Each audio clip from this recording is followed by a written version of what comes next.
You're listening to the Better Relationship After Baby podcast, where we believe that your relationship can be stronger than ever after having a baby. It just takes tools, conversations, and support to help you get there.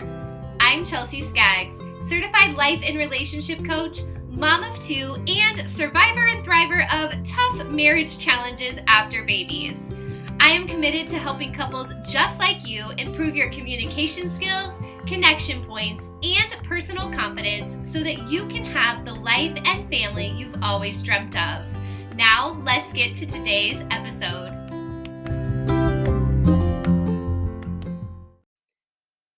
So today's burning question and topic is why your partner isn't helping more. I'll get right to the answer, but then don't worry. We're going to peel this back like an onion. We're going to get down into all the crevices and figure out why this is happening, what's being internalized, what's happening for you, what's happening for your partner, and of course, some ways that you can improve this and make it better in your relationship. So the quick and dirty answer is that you are taking all of the control.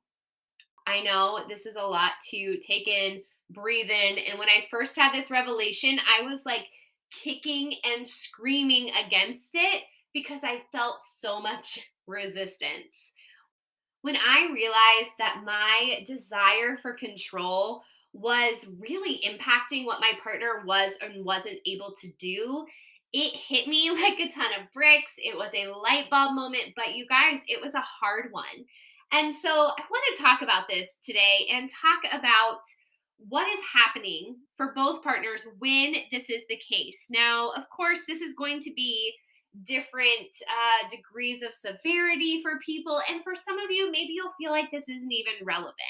But I find that this is a very, very common case for new parents. And when I talk to new moms and we peel back some layers and we figure out what's happening, this is commonly at the core of arguments and resentments and just the burden of the heavy load of parenting. So what I'm talking about again is taking on all of the control. The desire for control is common in a lot of us, but this can become even more ramped up after baby. This is highly impacted by things like anxiety and other postpartum mood disorders, but I think that this is true for many of us regardless of an outside diagnosis. So I know that this was true for me in many areas and many seasons of motherhood. And honestly, it's something that still comes up, and I still have to do some inner work and work alongside my partner to heal this, to grow through this, and to continue to have a stronger relationship. What I see happening for many parents. Okay, so we have, those first couple weeks for those who are fortunate enough to have a partner who has parental leave, then often, they're taking care of birthing mama. They are helping you to have snacks. Maybe they're preparing bottles, they're cleaning things up, they're restocking it. They're getting groceries. They're taking care of a lot of things while you take care of baby. And this is so good, so needed, and so celebrated. For most of us, especially here in the United States, the length of paternal leave is not quite as long for the non-birthing parent as it may be for the birthing parent.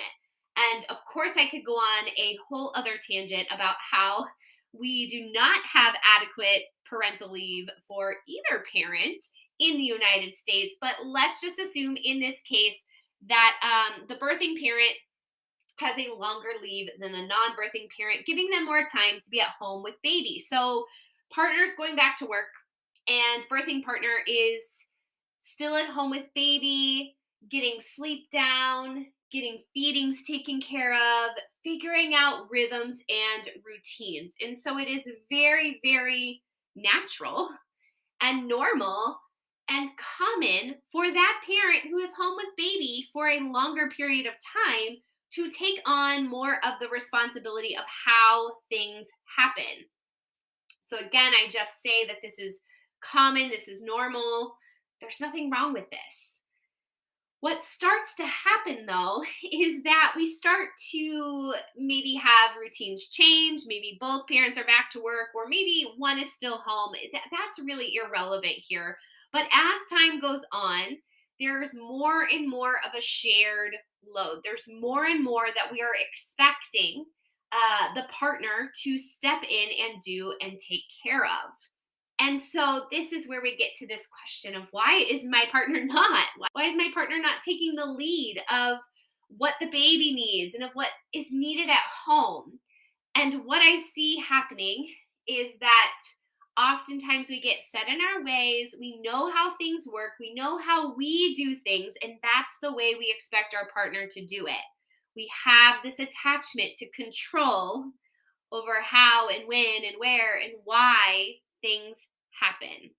As I go into this, I'm going to say that there are some different types of tasks and responsibilities.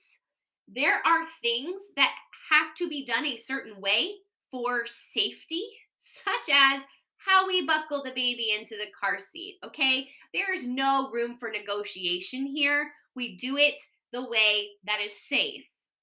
There are some other things that can be done maybe a little bit differently without severe repercussions. For example, if baby likes a song and a book at bedtime and your partner does a book and then a song, chances are that's not going to hurt the baby. So we want to keep in mind that there are certain things that are very necessary to be done one way, but that's about 5% of things.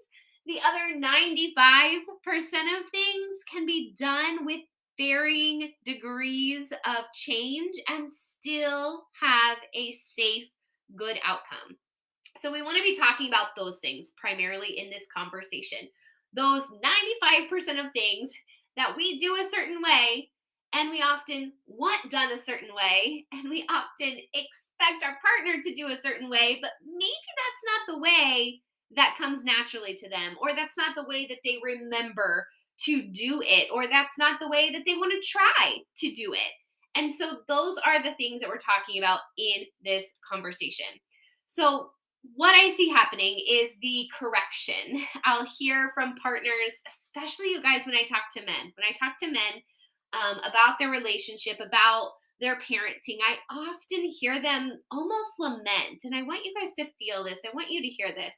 I hear this lament of like, I always get criticized, or I'm always told that I'm doing it wrong, or I want to step up, I want to help with this, but then my partner says that I did this wrong, or that X was out of order, or that Y was supposed to happen before Z, and I just get discouraged. And so what this is signaling to our partners is there is your way to do this, and that is the way. That you have expectations of them, and honestly, they're not going to meet them most of the time. That they might mess it up, and that you are the one who holds the intuition, and therefore you're the one who holds the power in parenting. Okay, so this is what I hear, you guys, from clients, from men, from partners, that they feel like they are being told that they are held up to this expectation to do it the same way that mom does, in the same order, at the same time. And if they screw it up, God forbid they screw it up, they're going to hear about it, or there's going to be correction or embarrassment or shame. And so I speak about this tenderly but strongly, because mama is like, I am you. I get you. I know what it's like to find a way to do something and to just want to pass it on to your partner, to have, you want more help from your partner, but you want them to do it the way that you know works. I've been there. And you also want your partner to step up to the plate more. You want them to take more initiative. You don't want to have to tell them exactly how to do everything. You don't want to feel like you have another child because you have your partner to coach and manage. You don't want to nag. You don't want to micromanage. Okay. If you feel those things, let's keep on here because that is your intention.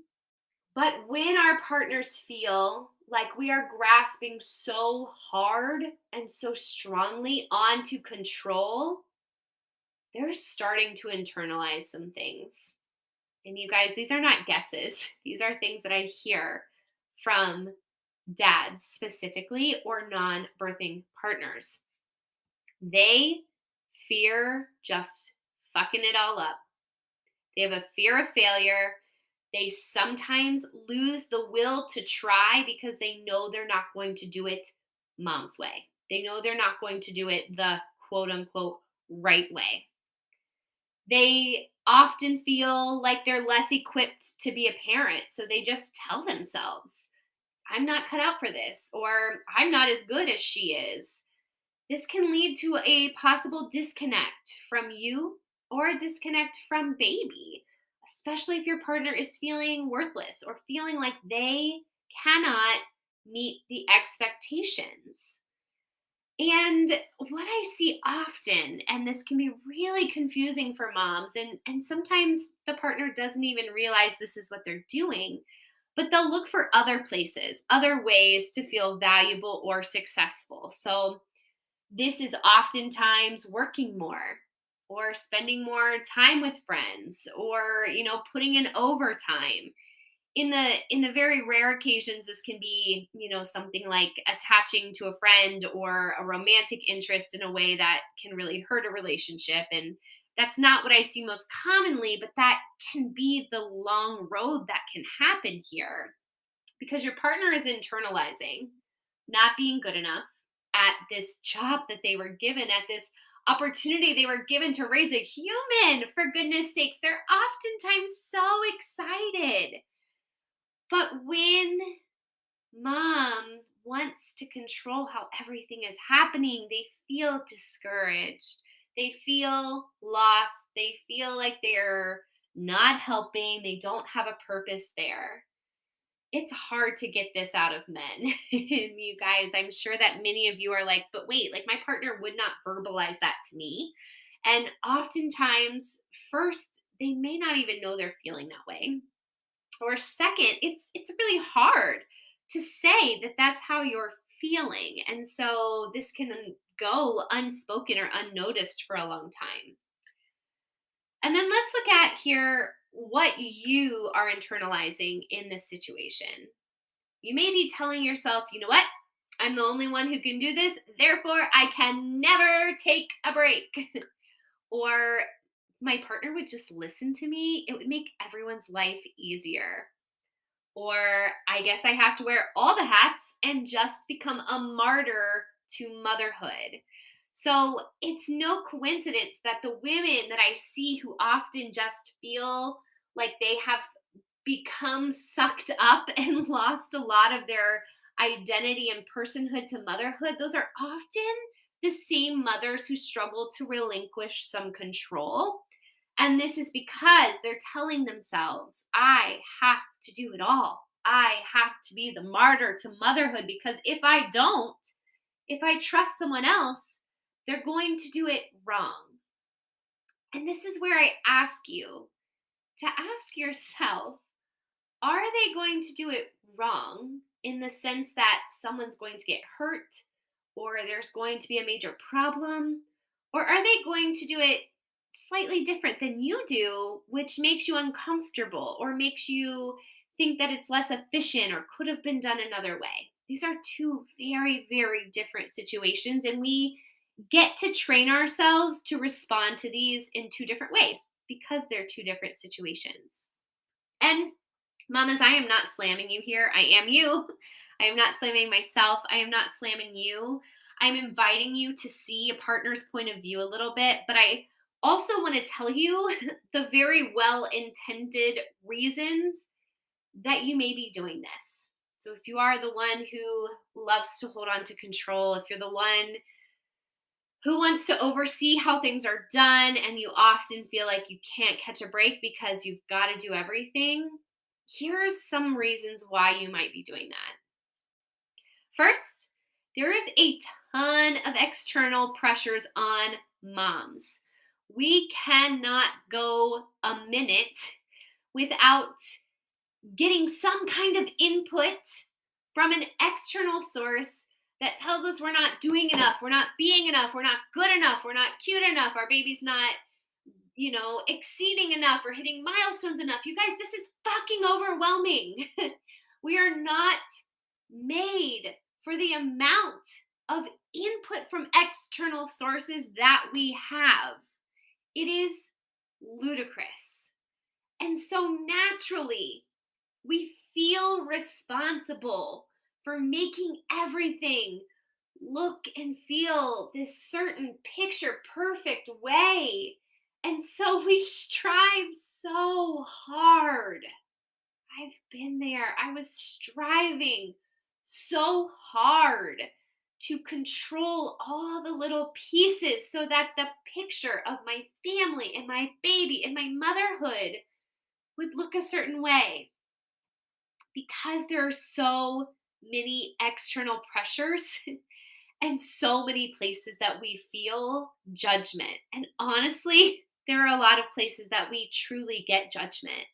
And this requires a ton of inner work to not be affected by it. As a new mom, you're vulnerable. You have been through a huge transition. There is a lot going on, a lot changing for you. So you are super vulnerable. You're super impressionable. And it's really, really common and normal to feel all of this pressure and to feel like you have to control all the pieces, like putting every single tiny piece of a puzzle in the right place so that it makes the right picture. But oh, mama, I want you to be free from that.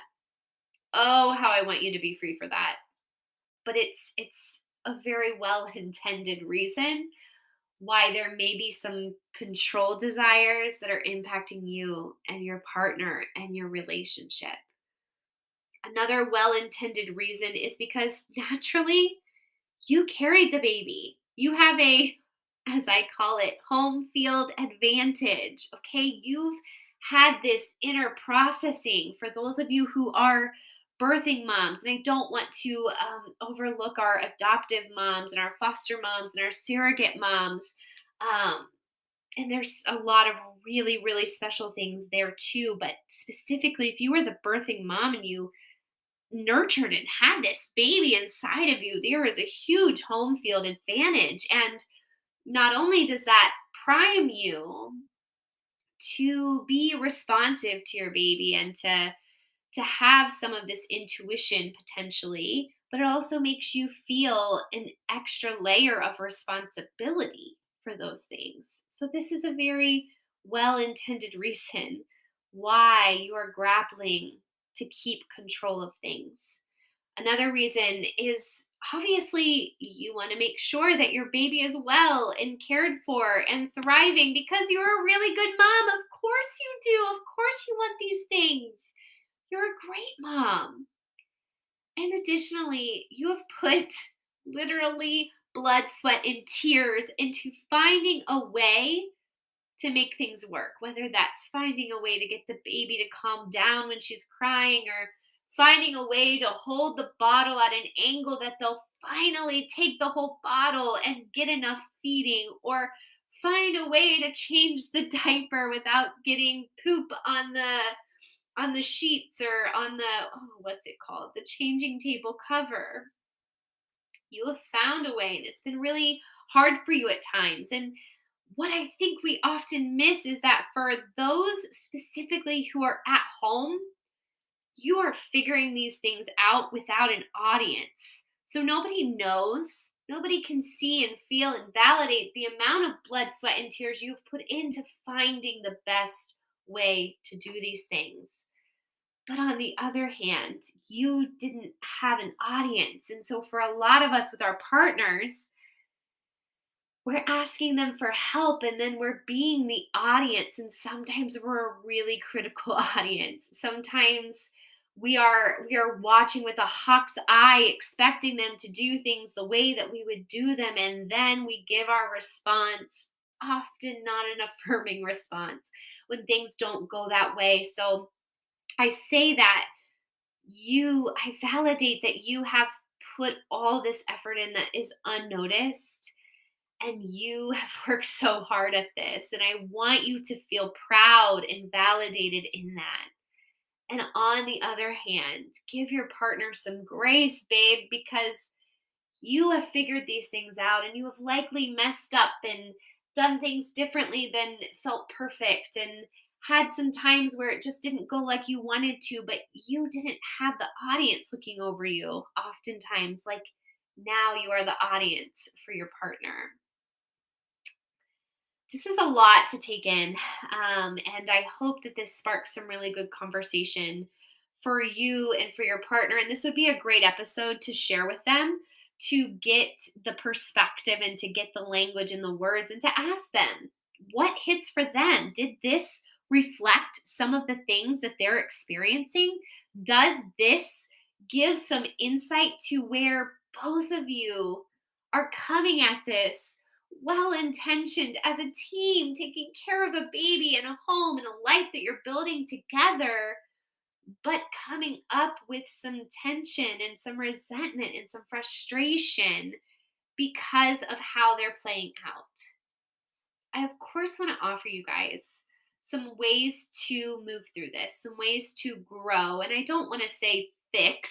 And I say that in quotes like, how do we fix this? Because it's not about fixing it. It's about growing together. It's about having better communication next time than you had the last time when it left you both feeling crappy. It's about understanding and respecting each other enough to have kind conversations and to give grace where grace is helpful and to give support where support is helpful. And a quick disclaimer, I'm giving these ideas, these growth methods to you under the assumption that you are listening and you have a partner who is a capable, present parent. This may not be the case if you have a partner dealing with a severe addiction or violent tendencies or mental health that really limits the capability to support and provide for a baby. And so, if that is you, I highly encourage and recommend that you find a specialist who can support you and your partner through those unique situations. The advice, the insight I'm about to give is again assuming that you have a partner who is capable and present and showing up to the table and is a safe person for you to co parent with. So, the first thing that I'm inviting you to do is to get clear ideas around what needs to be done a certain way. And I have capital letters here, needs to be done a certain way, and what can be done differently. Okay, think about safety, think about reliability, think about, if you know your baby's allergic to something, obviously that is information that is carrying a lot of weight. It's very strong. It needs to be attended to differently than the song your baby prefers to hear when first waking up, or the order of putting on their clothes, or which hold you do while feeding a bottle. Okay, so there's different buckets here when it comes to needs for safety and reliability. And there are things that we just prefer to be done a certain way. This is that 95% I was talking about. 95% of things we have a strong preference, but honestly, it doesn't make that big of a difference if things are done a little bit differently. Okay, so get really clear. Go through the day and make little notes, make voice memos, or have a clipboard and a piece of paper for one day and write down all the things that happen, all the things that need to be done to take care of the home, how the dishes, the laundry, the cleaning up of dust, the trash. I mean, all of these things. And with the baby, and then put them into categories. Like, these things need to be done this way. There's really no negotiation here. And these things, wow, these are things that I have a strong opinion and preference for how they're done. And I would probably prefer to control and see them done my way, but actually, in the big picture, it's okay if they don't go my way. So we want to have clarity around these two different types of tasks and responsibilities and actions. And from there, I invite you to allow your partner to have things that they own, however they want to. One thing that works for a lot of my parents is to have the partner own bath time. And then, mama, your hands off bath time. Like, you don't get to say. This is the partner's opportunity to be the leader, to set the tone, to set the expectation, to find a best way to do things and to really own and love and cherish that time. And for your baby and anyone else in the family to know that that is the partner's time. Like, they own it, they love it, they found a way. The next thing I invite you to do is to take a pause before correcting your partner or before taking over to make things easier in the moment. Raise your hands, like literally wherever you are, or better yet, take a screenshot right now and put this in your stories and let me know this is you. If you are someone who finds yourself being like, you know what, just give them to me, this will be easier, or just let me do it. Just let me do it, that'll be easier. And yes, it might feel easier to you in the short term, but the long term effect is that you just keep piling more and more things on that you think that only you can do or that you have to take over, and your partner's feeling worthless or your partner's feeling discouraged. It's not actually easier in the long run. So take a pause before correcting your partner, before just taking over, and ask yourself, is this actually going to be helpful in the long run if I just take over? Or is this going to continue a pattern that is not helpful and not productive for me and my partner? Next tip is to celebrate and talk about the ways you can do things differently but still be effective. Like, comment on it. Hey, babe, I wouldn't think to fold the laundry that way, but it's actually great that the towels are that way. It's so easy to grab one. Or I wouldn't think to I don't know, I wouldn't think to put the wipes there, but they're great there. That's helpful. Thank you. Or I wouldn't think to hold the bottle that way or to hold the baby that way, but it looks like he's loving it. So cool. I see that you're doing that differently from me. Like, let's just make that okay. Let's make it okay that us and our partners do things differently, because it's okay. And then the last thing, especially if you're a mama who has not done this yet, please, please, please, as soon as you can. I know that, if you are exclusively breastfeeding or you're still healing, like, there are some limitations to this, but when and as much as you are able, get out of the house. Really, truly practice trusting your partner more. Obviously, I would never ask you to put your baby, yourself, your partner, anyone in an unsafe situation. But again, 99% of the time, you getting out of the house does not create an unsafe situation. And if and when that's the case, please let your partner feel that autonomy, develop their own connection and their confidence with the baby. Because I promise you, as you start to give up some control, your partner's going to feel more confident.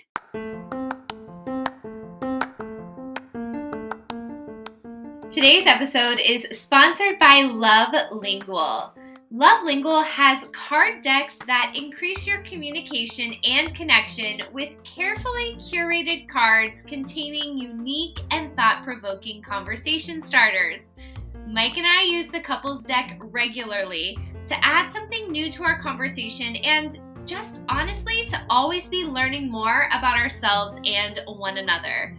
You can find your first deck at bit.ly/WTFLoveLingual. That's bit.ly/WTFLoveLingual. You can also find that link in today's show notes.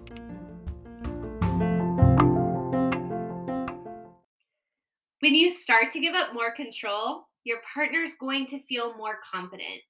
When your partner starts to feel more confident, you're going to see that confidence and you're going to trust them more and have more confidence in them.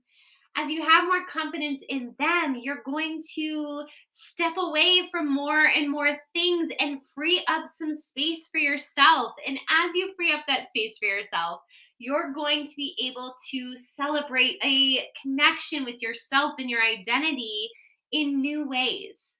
Again, this is an incredible domino effect that can happen here, and it starts with letting your partner build their own confidence.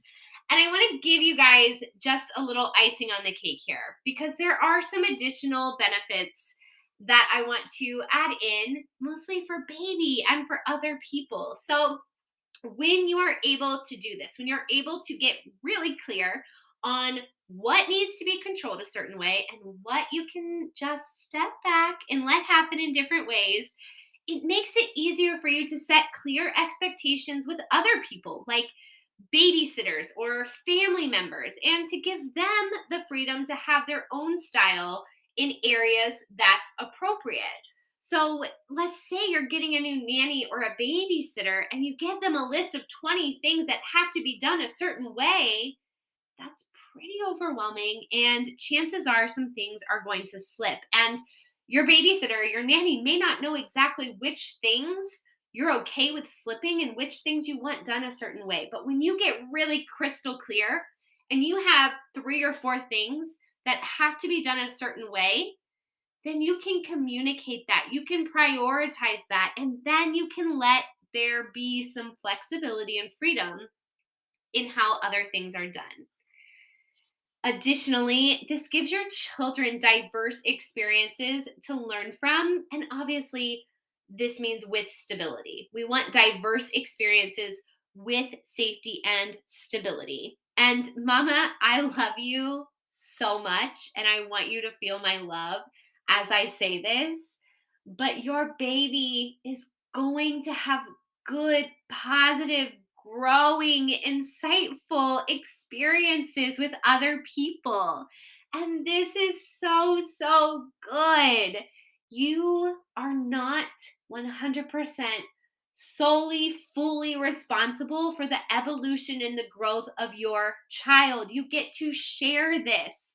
You get to, as they say, use a village. Okay. I know that the village, quote unquote, is not there in the same way that it has been. And that's very, very difficult for modern day parents. But as much as possible, you get to lean into those other people. And that's a benefit for you, yes, but it's also a benefit for your baby who gets to learn from other people as well.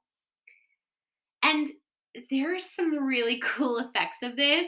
Like when you start to have a system of figuring out what needs to be done a certain way and what you can loosen your control on, you're going to see this in other areas of your life.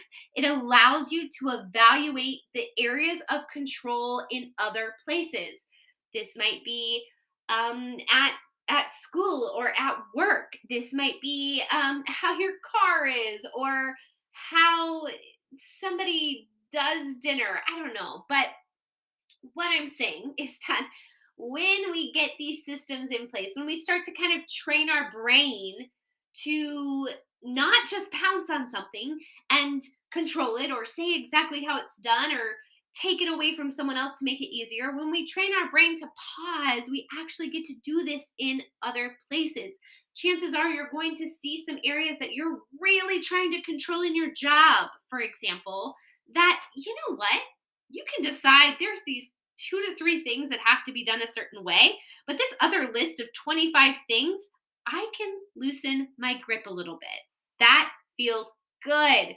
That's freedom for you. And this is just a major asset if you are someone who has some of those anxious or controlling type of tendencies. And that is a lot of us. So you're in good company if that is you. And now, if this episode has resonated with you, I want to know all about it. I want to know what stuck out to you. Like, you can shoot me an email, you can hit me up on Instagram. Take a screenshot of this. Let me know what stuck out to you. Share it over with your partner. Have some big conversations about this. Let this be the springboard to you and your partner having even stronger teamwork and communication. And if you think that this would benefit someone in your community, again, snap that screenshot, pop it up on your socials, let people know where they can find this podcast and why this episode was so helpful. Now, mamas, enjoy the freedom, the breath of fresh air, and the joy that you can have from letting go of some of that control and really seeing how the domino effect is your partner stepping up to the plate more and you having stronger teamwork and partnership and a healthier relationship after baby.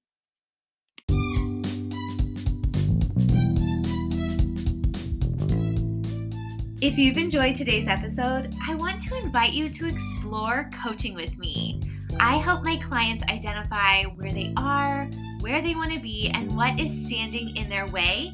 And then we get to work changing mindsets, altering patterns, and developing the communication skills, connection points, and personal confidence you need to live the life that you want to be living and you deserve to be living the fullest version of yourself for your own experience and for your family. I offer a free 15-minute exploration call where we just chat about where you are, where you want to be, and whether coaching is the route to get there. You can schedule that free call at bit.ly/WTFChels. That's bit.ly/WTFChels. And I cannot wait to chat with you.